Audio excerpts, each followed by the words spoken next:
Assalamu alaikum warahmatullahi wabarakatuh.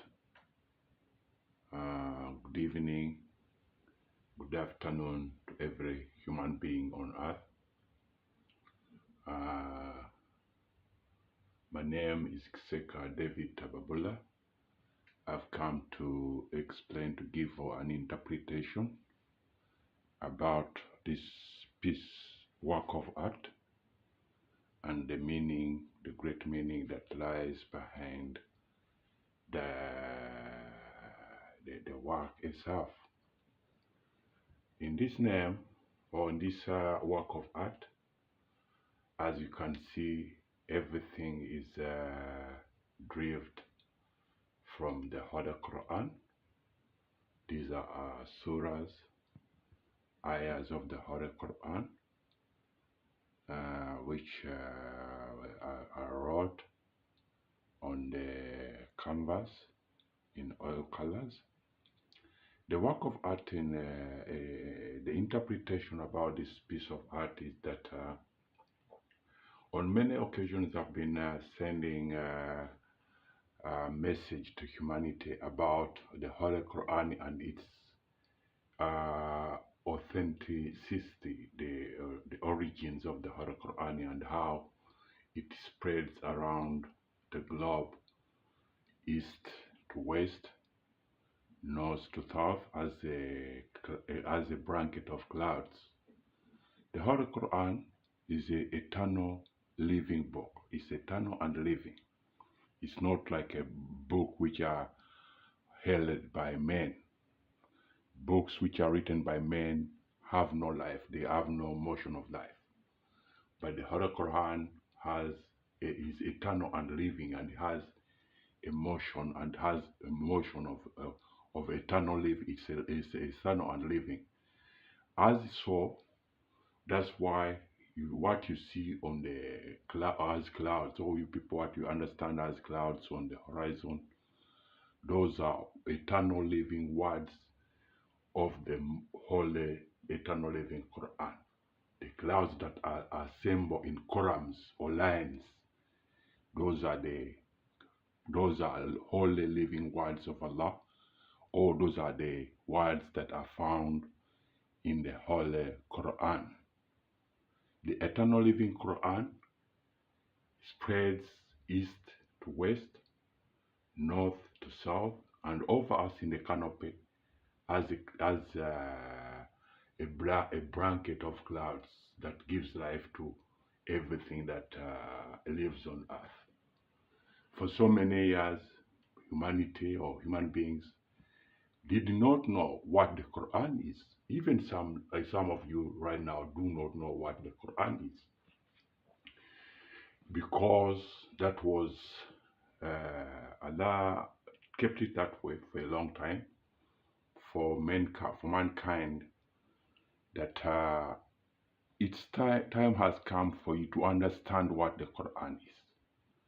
The Holy Quran, as I said to you in the beginning, is eternal and living, is an eternal living authority, is an eternal and living. As proof, if you have a Quran, a text book of the Quran which is written in Arabic, you can open any surah of the Quran and look at the linings,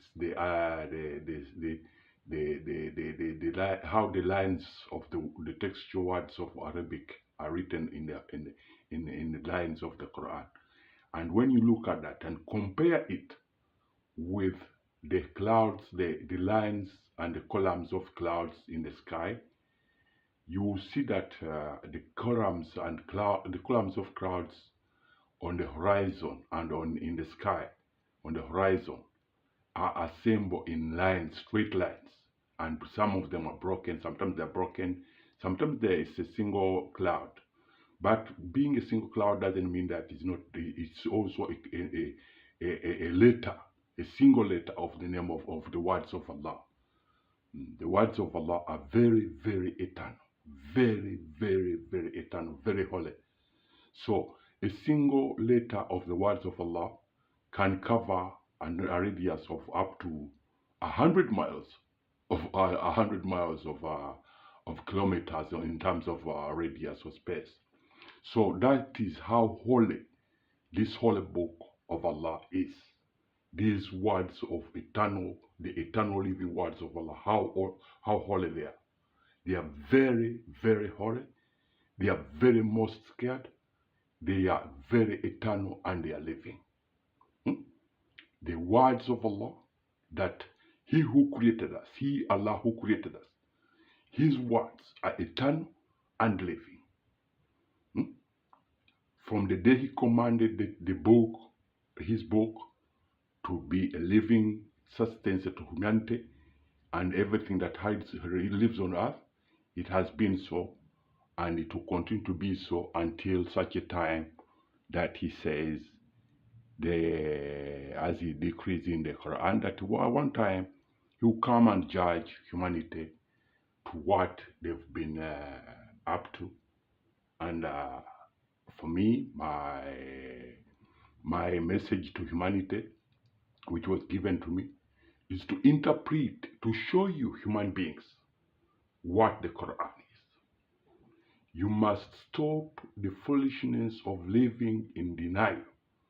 Whoever denies the authority of the living Holy Quran, the living eternal Quran, that such a person denies herself or himself an opportunity to life, because a human body is a collection and a combination and a fusion of atoms.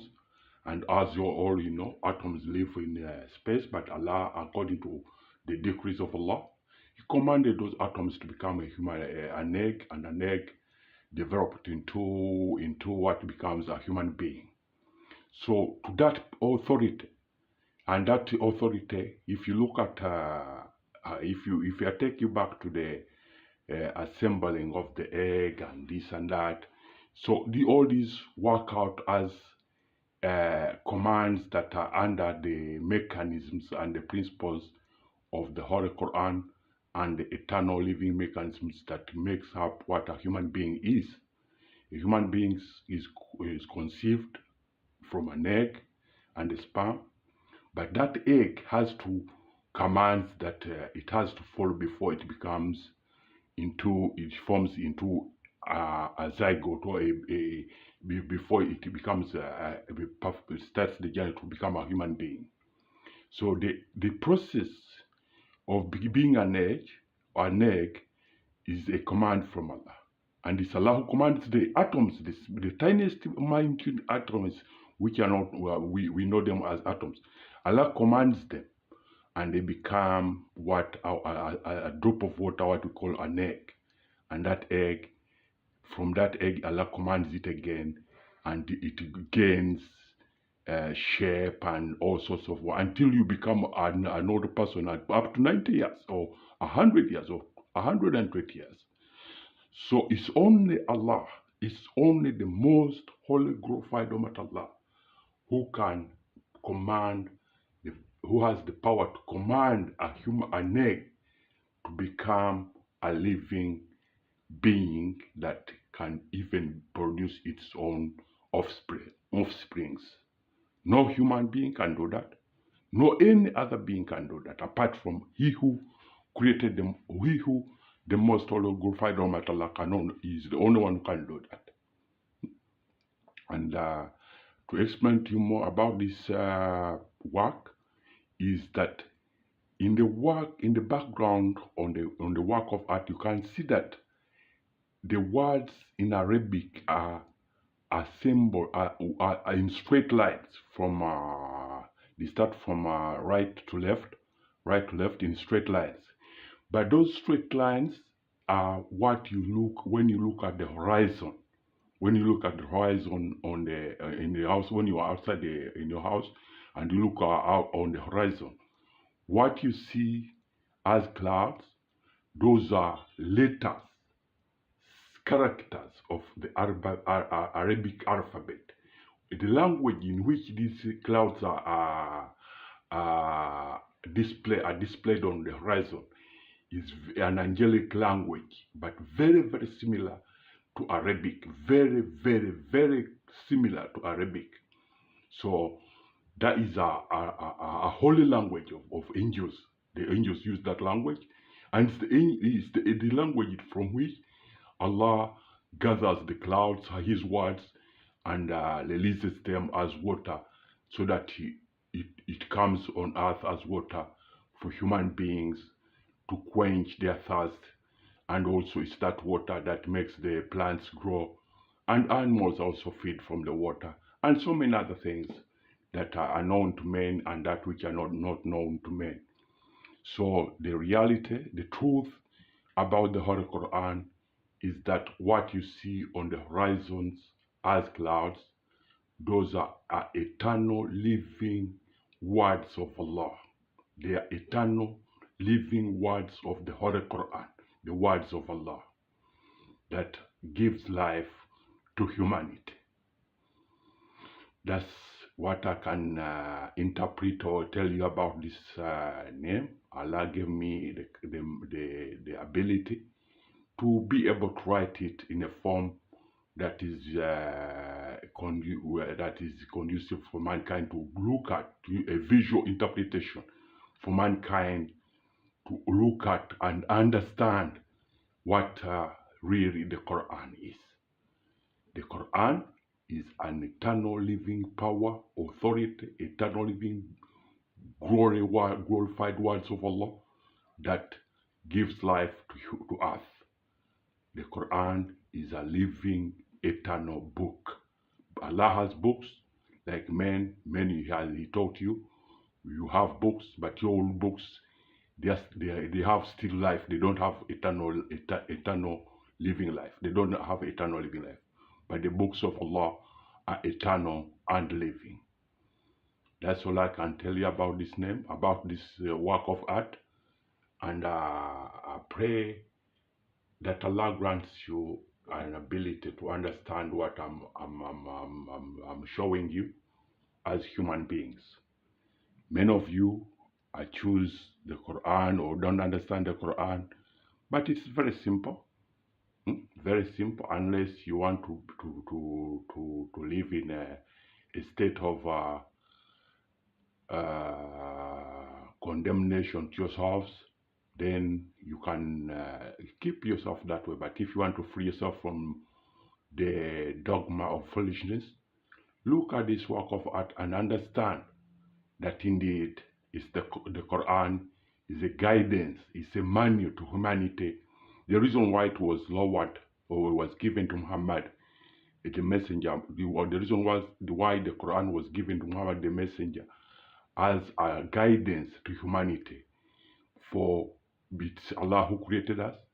He knows our flaws. He knows what we can do and what we cannot do. He knows our bodies from every inch and every angle. He knows each and everything within ourselves. So he sent a guidance, a book, which is called the Holy Quran.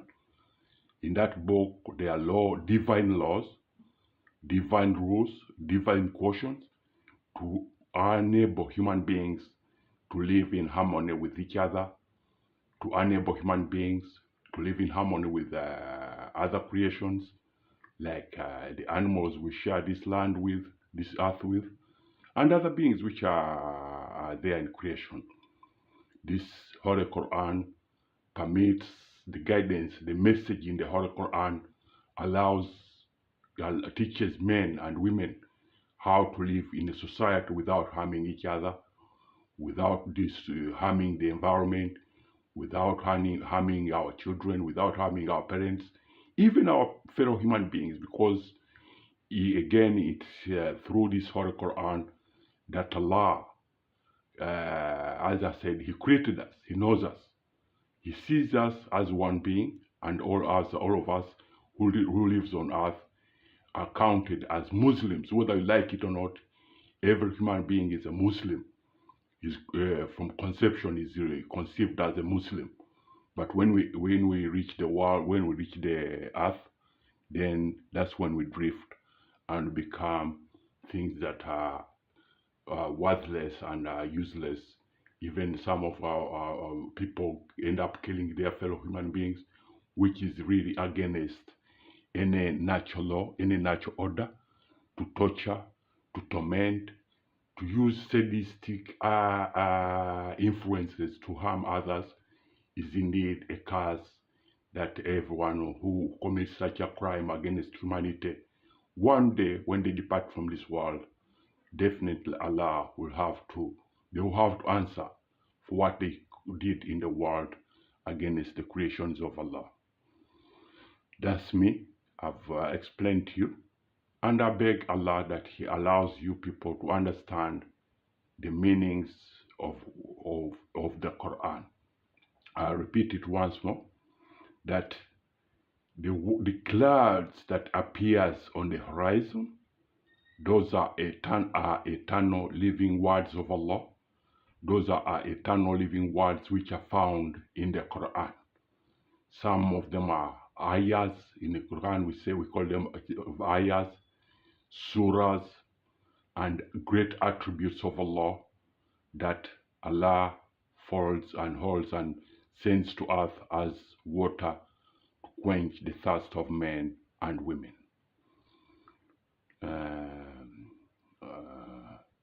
As you can see, as I said to you, that the characters that make up for the Arabic alphabet, are basically, each single letter is constituted of what a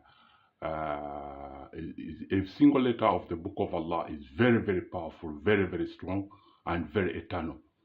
Very, very eternal. As I said, it can cover a radius of an area up to 100 to more than 100 kilometers, one single cloud. So, for that reason, that makes this holy book, the Holy Quran, a very holy book and a very eternal living book. Assalamu alaikum warahmatullahi wabarakatuh.